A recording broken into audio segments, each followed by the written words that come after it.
Bonjour, M. Sterling. Bonjour. Comment ça va aujourd'hui? Ça va super bien, et vous? Ça va bien, merci. Donc, on est là aujourd'hui au parc Angrignon, dans le district dans l'arrondissement de Verdun. Sud-ouest. Sud-ouest, excuse-moi. C'est pas de Montréal, moi. C'est correct, la c'est campagne. Pour avoir votre opinion à propos des nouvelles lois que l'administration Coderre veut imposer aux citoyens de la ville de Montréal. Si je m'abuse, on dirait un pitbull. Ouais, on dirait, on sait pas. On n'a pas fait manger, là, ton chien? Je pense pas. Et on n'a pas fait de test d'ADN encore, fait qu'on sait pas exactement c'est quoi comme race. Un labrador croisé un kangourou. C'est ça, ouais, ben il saute comme un kangourou, ça c'est sûr. Mais c'est sûr qu'au niveau de ses caractéristiques morphologiques qu'on voit dans le nouvel règlement justement, il tomberait sous la description sûrement de qu'est-ce qui est un pitbull. Ça, c'est sûr. Mais en fait, toi, tu connais quand même assez bien cette chien-là, je pense, parce que je l'ai adopté dernièrement, il y a une semaine. Puis, je l'ai accueilli pendant un court moment. Ben c'est ça, puis il te connaît super bien en plus, ça se voit. Puis justement, chien extrêmement dangereux, tu sais... sa queue qui est en train de faire ça, ça démontre une signe d'agressivité majeure. J'ai peur pour mon ben c'est ça, il faut vraiment que tu fasses attention parce que là, il est en mode attaque, là, ça paraît. Attaque des becs et des liches. Justement, check, il va te mordre la face, il va te disfigurer avec des... Méchant pitbull. Justement, avec sa langue. Mais... en fait, c'est ça, mais toute joke de côté, là, je veux dire, il y a un problème présentement avec les préjudices autour de ces chiens-là. Moi, dans ma vie, j'ai jamais eu un pitbull dans ma vie. Ça, c'est la première fois que j'adopte un chien de type ou avec caractéristiques morphologiques de pitbull, si tu veux. Toute ma vie, j'ai eu des chiens. J'ai adopté des chiens toute ma vie. Je pense, toujours des rescues. Mes parents ont toujours adopté des chiens. Donc, depuis 43 ans de ma vie, dans ma maison, j'ai toujours eu au moins 2-3 chiens, au moins un chat. Toujours des rescues? Toujours des rescues. Pourquoi toujours des rescues? C'est une bonne question. Tu sais, mes parents sont décédés, fait que j'ai jamais vraiment eu l'opportunité de parler avec eux autres. Mais ma mère, elle était vraiment... elle avait un grand cœur, là, puis elle aimait les animaux. Vraiment, je pense que des fois, elle aimait les animaux plus que des humains. Puis ça, c'est quelque chose qui a passé à moi aussi, parce que je suis semblable à ça. Je comprends. Mais c'est ça, je sais pas, je veux dire, écoute, un chien, là, qui est abandonné, là, a le droit d'avoir une vie, a le droit d'avoir une famille et tout. Puis c'est pas tout le monde qui sont capables d'avoir un animal. La question, ce serait à propos des nouvelles lois que l'administration Coderre veut imposer. Vous, qu'est-ce que vous pensez de ça, ces nouvelles lois-là? Qu'est-ce que vous pensez de tout ce qui entoure de la façon que ces décisions-là ont été prises, à la vitesse à laquelle ont été prises? Ben, en fait, ces décisions-là étaient prises ou sont une réaction à une situation qui a eu lieu. Et c'était très impulsif comme réaction. Je veux dire, écoute, ils ont créé ce règlement-là dans moins de 2 mois sur la coin d'une table dans le bureau du maire en privé. Donc, avec zéro consultation avec des experts. Ils n'ont pas consulté d'experts, pourtant, il y avait l'air d'avoir beaucoup de statistiques basées sur... des histoires vraies? Ben, je pense que ces statistiques-là qu'ils ont eues et tout ont juste sorti au moment qu'il y a eu un débat sur le sujet. Je pense qu'ils n'attendaient pas un débat là-dessus. Je pense quelque part, eux autres, ils pensaient que c'était pour passer sans questionnement. Justement, ils ont su très vite que c'était un enjeu qui préoccupait beaucoup de monde, beaucoup de Montréalais, justement. Et honnêtement, qu'est-ce que je dirais comme élu et comme une personne responsable, moi, si j'aurais été dans cette situation-là, si j'aurais été en pouvoir dans l'administration, c'est ça que nous, notre équipe, dans ce temps-là, on aurait pris le temps de s'asseoir et de faire des consultations publiques, s'asseoir avec des experts, regarder de la documentation des deux bords de l'argument, regarder des statistiques, encore questionner les statistiques et le contexte de ces statistiques-là. En discutant avec des experts, on aurait évalué des chiens, on aurait vu vraiment, on aurait regardé qu'est-ce que d'autres villes avaient fait, qu'est-ce qui a marché, qu'est-ce qui n'a pas marché. Mais c'est pas ce que Mme Sanson et M. Coderre a fait, justement? Madame Sanson also refers to 14% of animals. We've heard this since this has been for the last 3 months. 14%. You're in charge of the animal welfare file? Yeah? Since you've been elected in the last administration for 3 years, what have we done to enforce that and make sure that that number goes up? Because S'il vous plaît, no, s'il vous plaît, s'il vous we plaît. hired inspectors over the last 2 months and 900 constats d'infraction.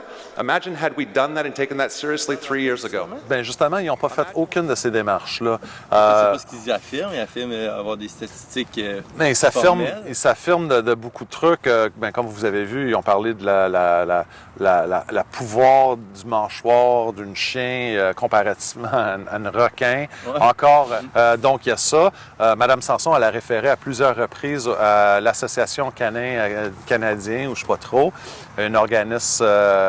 Canadian Kennel Club. ou Canadian Kennel Association ou Canadian Canine Ok. Association. En tout cas, une de ces affaires-là. Mme Sanson s'est fiée sur cet organisme-là. Ben, elle dit qu'elle se fie sur les informations de cet organisme-là, mais avant-hier, sur Facebook, justement, cette même organisme-là a eu un son de cloche que Mme Sanson référait à eux autres.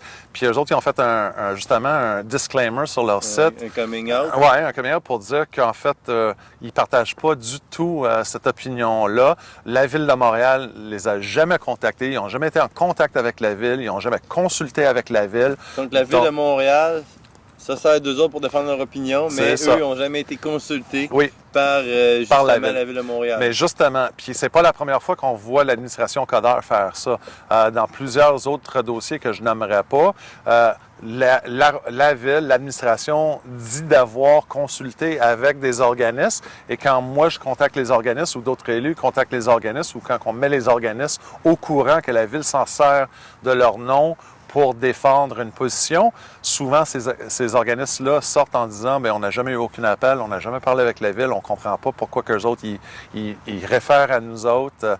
Donc, ça, c'est un des gros problèmes. Puis, n'oublie pas que Mme Sanson, elle avait très clairement dit en séance d'information qui était enregistrée, qu'elle pensait que c'était en huis clos, que la Ville ne voulait pas créer un règlement basé sur la science ou sur ou avec l'implication des experts. Ouais. Eux autres, ils voulaient créer un règlement basé sur le gros bon sens. Ouais. Donc, elle n'attendait pas à ce moment-là qu'elle était enregistrée.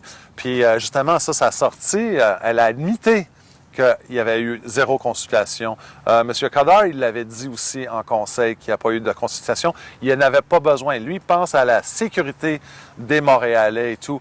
Mais cependant, il ne se rend pas compte que des propriétaires de chiens sont aussi des devant Montréalais. le public, ils disent qu'ils ont consulté puis ils sont basés sur des statistiques fondées. Ouais. Puis en huis clos, devant tout le monde, leurs collègues, les politiciens, etc., ils disent qu'ils admettent formellement comme quoi ils n'ont pas Consulter personne. consulté qui que ce soit, puis que dans le fond, en fait, eux, leur gros bon sens, ce serait de prendre ces décisions-là pour la sécurité publique. C'est exactement ça. Fait qu'en fait, ils mentent à tous leurs citoyens de la Ville de Montréal, Oui, ouvertement. puis- oui, absolument. Et en plus, ils ne représentent pas leurs citoyens parce que ils font quoi pour leurs citoyens qui sont propriétaires d'animaux? Ça va pas bien, hein? Ben, ça, c'est l'administration Coderre. D'où la raison pour laquelle je crois que j'ai vu passer une fameuse pétition Oui. pour... Ben, en fait, on a sorti une pétition dernièrement, depuis plusieurs semaines, où pour on... le projet Montréal. Oui, Projet Montréal avait sorti une pétition, puis à plusieurs reprises dans les médias. On avait fait une point de presse, en fait, dernièrement, pour demander la démission de Mme Annie Sanson, vice-présidente du comité exécutif, membre de l'administration Coderre, responsable du dossier de sécurité publique ainsi que responsable du dossier de gestion animalière. On demande sa démission, on demande qu'elle se retire de ces dossiers-là, basés sur une fléau d'incompétences, d'incidents incompétentes, mal faites, mal informées, avec de la mauvaise information, Ouais, de toute même des façon, mensonges qui... Quand tu veux faire un règlement basé sur des statistiques fondées, puis qu'en fait, tu mets à toute la société comme quoi... Ben, en fait, c'est même pas qu'il veut baser un règlement sur des statistiques, même biaisées. Il base le règlement sur le gros bon sens. Il utilise Mais des le gros bon statistiques sens de qui? biaisées. Mais voilà, ben de eux. Mais il utilise des statistiques et des informations qui sont pas fondées pour défendre la décision qu'ils ont prise en gros bon sens. Fait que c'est ça l'affaire. Ils n'ont même pas utilisé ces statistiques-là pour y arriver à la conclusion de faire le règlement. Ils utilisent ces statistiques-là après le fait pour défendre, mais même pas pour créer. Même s'ils auraient au moins utilisé des statistiques pour créer un règlement, Ouais. j'aurais dit au moins ils ont fait un petit peu de recherche. Ouais. Mais ils ont fait à rien du tout. Donc, c'est à nous autres, c'est à nous, comme des villes, des conseillers, des conseillères, des maires, des mairesses, des laveurs de chiens, des refuges et tout ça, de travailler ensemble pour trouver des solutions pour que peu importe qui a un chien, peu importe qui a tel type de chien, c'est ça, qu'on garantit que le monde ait les moyens, ou au moins qu'ils ont accès à des moyens pour justement permettre le meilleur contrôle, la meilleure vie à ces animaux-là. On se rend compte assez vite, là, en discutant ensemble, là, que ça prendrait pas mal plus que 7 ou 8 semaines d'évaluer toute la situation de A à Z pour imposer des règlements intelligents là, pour justement encadrer tout ça de la bonne façon. Bien, pas juste dans la ville de Montréal, on parle de partout au Québec. Bien, le règlement qu'on aurait dû adopter, qu'on aurait dû regarder comme modèle, ça aurait été la modèle de la ville de Calgary. Et là, on aurait été vraiment avant-gardiste. Là-bas, on a vu une évolution positive de la situation. Absolument. Contrairement à l'Ontario. Bien, justement, en Calgary, le taux de licenciement des chiens sur, je pense, c'est 250 000 chiens en Calgary. Je pense que le taux de licenciement, c'est 95 les situations de morsure, ils ont diminué. Mais eux autres, ils mettent un emphase sur l'éducation, sensibilisation. Le monde qui agit d'une manière positive, ils ont des rewards. Le monde qui agit d'une manière négative, il y a des actions disciplinaires, mais disciplinaires et éducatifs en même temps pour aider la personne à arriver vers de devenir responsable. Puis eux, j'allais dire plan d'affaires, mais c'est pas leur plan d'affaires, mais leurs statistiques, eux, le travail qu'ils ont effectué pour en arriver à cette décision-là, est-ce que c'est un travail qui est ouvert au public? Est-ce qu'on peut l'analyser? Ben oui, absolument. Les statistiques sont en ligne. Bill Bruce, en fait, qui est la personne qui était en charge du contrôle, en fait, de gestion animalière pour la ville de Calgary, donne des conférences, donne des consultations. Nous, on lui a parlé déjà sur le téléphone pour savoir qu'est-ce qui marche, qu'est-ce qui marche pas. Projet Montréal? Oui, absolument. Nous, on l'a consulté, on l'a parlé même avant nos débats en conseil. Ça allume une lumière de gros bon sens dans ma tête à ce moment même où on parle de ça. Mme Sanson puis M. Coderre auraient pu peut-être... Ils avaient tous accès à ces affaires-là, à ces personnes-là. Il y a beaucoup de personnes qui pensent que peut-être qu'il y avait peur d'une poursuite de la famille qui a été justement dans le deuil là, à cause du chien. C'est sûr que le monde, il y a bien des rumeurs qui se passent.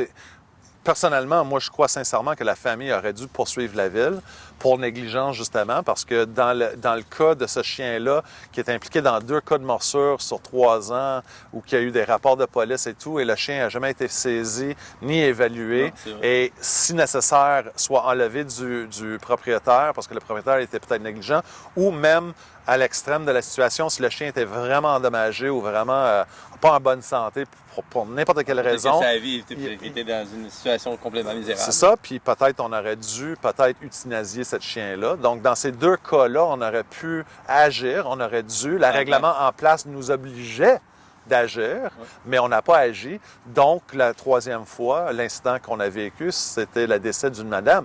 Mais ça, c'est nous, la Ville, qui est sur 3 ans, depuis qu'on était élus en administration, je veux dire, l'administration Coderre ainsi que nous autres en opposition, nous, on n'a pas le pouvoir d'implémenter des affaires. En fait, on est là pour critiquer, on est là pour proposer des améliorations, si tu veux.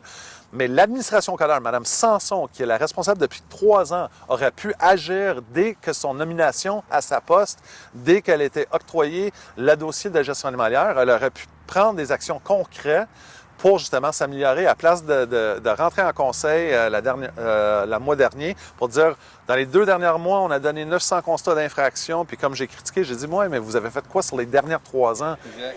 My question in English, finally, I'd like to obtain an answer to the question I've asked many times recently, but which no one has given an answer. In the case of the animal that attacked Madame Vedne, where did our current bylaw fail to be enforced? The dog had bit people in 2 other occasions. There was police reports. The animal was never seized. It was never evaluated from what I know. And it was never removed from the owner. Had these 2 things been done, there's a very, very good chance that this accident could have been avoided. We had 3 years. We had plenty of time to do something. We had plenty of time to act. The problem with our bylaws that exist, not the new ones, the ones that exist, is they were never enforced. No one has done anything. Donc, toutes ces affaires-là, tous ces gestes-là, même donner des constats d'infraction, c'est important parce que ça sensibilise le monde envers la responsabilisation de licenciement, de garder votre chien en laisse en public et tout ça. Si on aurait donné des constats d'infraction depuis le début de notre mandat, si on aurait engagé un escouade canin au début, en 2013, quand on était élu, les choses auraient été complètement différentes. bien tout, on aurait pu changer. Mais là, on ne sait pas qu'est-ce qu'on aurait pu changer parce qu'on n'a pas de statistiques pour le dire. On a des statistiques sur les 2 derniers mois. Donc, on a un on a un travail à faire, un devoir à faire comme des élus, comme des citoyens et tout, pour trouver d'autres solutions, justement, pour garder nos communautés sécuritaires, pour justement protéger nos citoyens, nos enfants, ainsi protéger nos animaux de compagnons et tout. On a un travail à faire là-dessus, puis on est capable, on est intelligent. Hein? On est les animaux sur la face de la Terre les plus intelligents. Mais des fois, on prend des actions. Contre nous autres, hein? Des fois, oui. Surtout quand on est en politique. Nous, exact. Exactement. Je te remercie, Starling, pour cette magnifique entrevue. Merci beaucoup à vous. J'espère que ça va sensibiliser un peu plus les citoyens à se mobiliser davantage pour prendre les bonnes décisions. Puis on va espérer que la Cour suprême et toutes les personnes qui sont en charge de prendre les décisions finales prennent la bonne décision. Espérons. When it comes to animal welfare issues, they're always on the bottom of the list. They're not a priority. We all know in all of our boroughs that we see animals every day off leash. We see them tethered to a parking meter in front of a dépanneur. All of these things happen. We know that dogs don't have licenses. But yet, what do to enforce it? We didn't put more inspectors. It was never a priority. It wasn't an emergency. It's been an emergency since there's been an accident. This should have always been a priority. If public safety was always an issue, then this danger has always existed, but we didn't recognize it, we didn't do anything about it, but now we are.